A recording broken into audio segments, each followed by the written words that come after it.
Compte rendu de la 4e réunion ordinaire du Conseil des ministres. Ce vendredi 4 octobre 2019 s'est tenue à l'immeuble du gouvernement la 4e réunion du Conseil des ministres sous la direction du professeur Sylvestre Ilunkamba, Premier ministre, chef du gouvernement. 5 points figuraient à l'ordre du jour, à savoir 1. Communication du Premier ministre, 2. Points d'information, 3. Approbation d'un relevé des décisions du Conseil des ministres. Et 4. Examen et adoption des dossiers. 5. Examen et adoption d'un texte. Point 1 de la communication du Premier ministre. La communication du Premier ministre a porté sur le point suivant. 1. Quelques dispositions pratiques à respecter en rapport avec la préparation des réunions du Conseil des ministres. 2.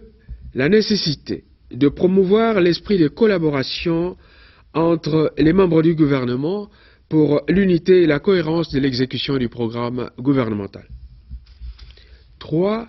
Les conclusions des rencontres entre le Premier ministre et les représentants de la Banque mondiale ainsi que ceux du Fonds monétaire international. S'agissant de quelques dispositions pratiques à respecter en rapport avec la préparation des réunions du Conseil des ministres, après avoir rappelé la procédure en matière d'inscription des dossiers à l'ordre du jour du Conseil des ministres, le Premier ministre a demandé aux membres du gouvernement que les dossiers à discuter en Conseil des ministres soient déposés au plus tard le mardi précédant la réunion hebdomadaire du vendredi.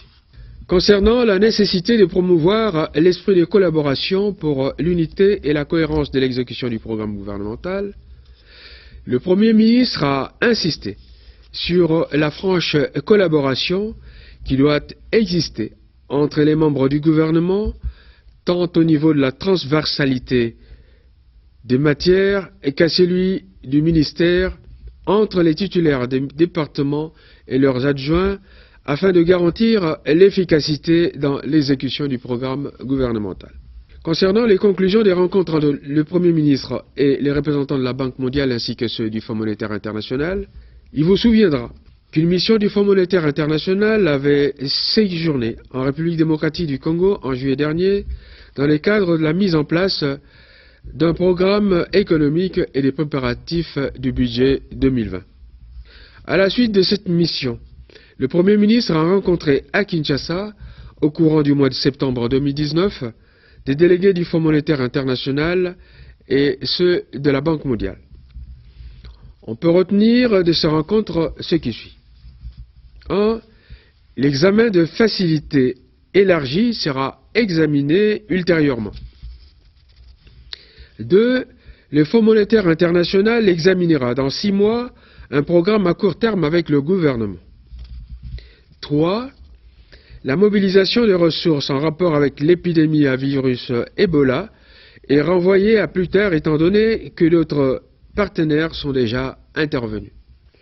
À ce sujet, le Premier ministre a insisté pour que les dossiers à discuter avec les institutions de Bretton Woods soient minutieusement préparés au niveau des instances politiques de manière à tracer des orientations claires pour les travaux des experts. C'est ainsi qu'il a demandé au ministre de préparer d'ores et déjà les missions à venir. S'agissant de points d'information, concernant le ministère de l'Intérieur, Sécurité et Affaires coutumières, il y a lieu de noter ce qui suit s'agissant de l'État et de l'administration territoriale. Le vice-premier ministre a informé le Conseil de points suivants. Tout en reconnaissant que le calme règne dans l'ensemble du territoire national, le vice-premier ministre a fait part au Conseil de ce qui suit. L'insécurité persiste dans la partie Est suite à l'activisme des groupes armés locaux et étrangers. Des cas de criminalité urbaine sont signalés dans les grandes agglomérations. Dans certaines provinces, on enregistre des mouvements de revendication, des cas d'épidémie et des catastrophes causées par des pluies diluviennes, de même que les mouvements de retour volontaire et d'expulsion de nos compatriotes de certains pays voisins ont été enregistrés. Par ailleurs, le vice-premier ministre a énuméré quelques faits saillants ci-après. Des appels de tous bords invitant à des mesures d'encadrement efficaces pour la bonne réussite de la gratuité dans l'enseignement de base. L'exaspération de la population du Maniema à la suite de la suspension des activités de la société canadienne Banro. L'ouverture, le 30 septembre 2019, des sessions ordinaires des assemblées provinciales sur toute l'étendue des territoires. À propos du ministère de la Défense nationale et des anciens combattants, on notera ce qui suit concernant la situation sécuritaire. Le ministre de la Défense nationale a fait sienne les informations exposées par le ministre de l'Intérieur sur le plan sécuritaire. Il a également fait part au Conseil des perspectives des discussions envisagées par le gouvernement provincial de l'Ituri avec le soutien de la MONUSCO dans le cadre du programme DDR. Au sujet du ministère de l'enseignement primaire, secondaire et technique, on relèvera les questions subséquentes à la mise en œuvre de la gratuité de l'enseignement de base. À ce propos, le ministre d'État en charge de l'enseignement primaire, secondaire et technique a exposé sur l'impact et les conséquences de la décision concernant la gratuité de l'enseignement de base. Il a fait remarquer qu'il y a un afflux important de nouveaux élèves dans l'enseignement public. Le Conseil des ministres a décidé de la mise sur pied d'une commission chargée du suivi de l'ensemble de la problématique relative aux conséquences de la mise en pratique de la gratuité de l'enseignement de base. S'agissant de l'approbation d'un relevé des décisions du Conseil des ministres, il s'agit en l'espèce d'un relevé des décisions prises lors de la 3e réunion ordinaire du Conseil des ministres du 27 septembre 2019. Après lecture, le relevé des décisions prises lors de la 3e réunion du Conseil des ministres du vendredi 27 septembre 2019 a été adopté. Concernant l'examen et l'adoption des dossiers, on notera en ce qui concerne le ministère du Plan. Le vice-premier ministre, ministre du Plan, a exposé deux sujets, à savoir la réalisation du 2e recensement général de la population et de l'habitat, RGPH2 en sigle, en République démocratique du Congo. 2. L'état des lieux du processus d'élaboration du Plan national stratégique du développement, PNSD en sigle.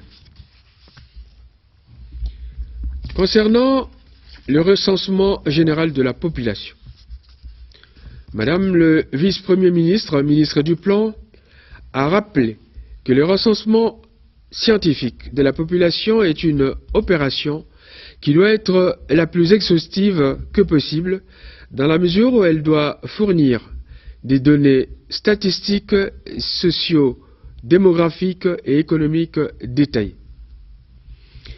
Il a brossé par ailleurs à l'attention du Conseil les différentes phases du RGPH2 ainsi que l'appui technique nécessaire à la réalisation, de même que l'état d'avancement du projet et ses contraintes.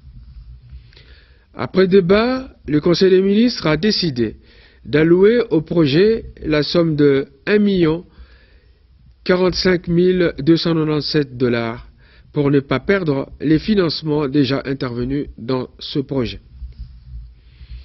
Concernant l'état des lieux du processus d'élaboration du Plan national stratégique de développement, PNSD en sigle. À ce sujet, le Conseil des ministres a autorisé le principe de décaissement du montant sollicité, et ce pour servir à l'organisation de différents ateliers techniques. Madame la ministre de la fonction publique a exposé sur la nécessité de la convocation de la réunion du comité de pilotage pour la modernisation de l'administration publique, CPMAP en sigle, de même que sur la révisitation du protocole d'accord entre l'INAP et le gouvernement. S'agissant de la convocation de la réunion du CPMAP, l'option de convoquer le CPMAP MAP a été levé. À ce sujet, il a été décidé d'instruire le CTR de préparer les dossiers ad hoc avant que le Conseil des ministres ne statue à ce sujet. Concernant la révisitation du protocole d'accord entre l'INAP et le gouvernement, une concertation a été exigée entre les différents ministres concernés, à savoir celui du budget, des finances et de la fonction publique, et ce pour dégager des pistes de solutions réalistes qui seront exposées aux syndicats avant de ramener le dossier au niveau du Conseil des ministres. Communication du ministre des Mines. Le ministre des Mines a proposé au Conseil des mesures urgentes pour la sauvegarde du secteur des matières premières. Après examen, le Conseil des ministres, tout en reconnaissant la pertinence des motivations économiques à la base de cette réflexion, a déclaré que celui-ci soit rapidement approfondi dans ses aspects juridiques afin que le Conseil décide de son adoption à une prochaine réunion. S'agissant de l'état des lieux de ministère, les états des lieux de ministère ont été adoptés moyennant compléments éventuels d'autres éléments à transmettre au secrétaire général du gouvernement par les ministres. En ce qui concerne l'examen et l'adoption des textes, ce point a concerné particulièrement le ministère de l'Intérieur, Sécurité et Affaires coutumières. Il s'agit principalement du projet de décret portant réglementation des escortes et la garde des autorités civiles, militaires et policières en République démocratique du Congo. Ce projet de décret a été renvoyé à l'examen préalable de la commission interministérielle permanente compétente avant délibération en Conseil des ministres. Commencée à 10h40, la réunion s'est terminée à 16h20. Je vous remercie.